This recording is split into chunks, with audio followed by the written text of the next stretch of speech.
Number আয়াত নিয়ে কিছু কথা আমরা উপস্থাপন করবার চেষ্টা করব ইনশাআল্লাহ। এই আয়াতটা অনেক কম্প্রিহেন্সিভ একটা আয়াত। সাইয়েদনা আব্দুল্লাহ ইবনে মাসউদ রাদিয়াল্লাহু তাআলা আনহু উনি বলেছেন, ইন্নাহা মিন আজমাই আয়াতিল কুরআন, এটা কোরআনের সবচেয়ে জামে মানে আয়াত।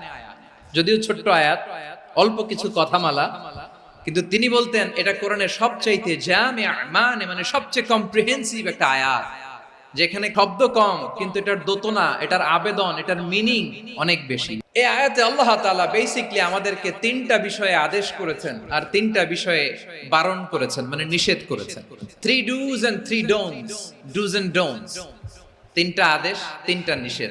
এই ছোট্ট একটা আয়াতে গোটা ইসলামী শরিয়ার the gist, the cream of the creams, গোটা ইসলামী শরিয়ার মূল নির্যাসকে আল্লাহ ঢুকিয়ে দিয়েছেন। তিনটা আদেশ আর তিনটা নিষেধ। আসুন আমরা সরাসরি কোরআন থেকে শুনি, সবাই পড়ুন। আউযু বিল্লাহ।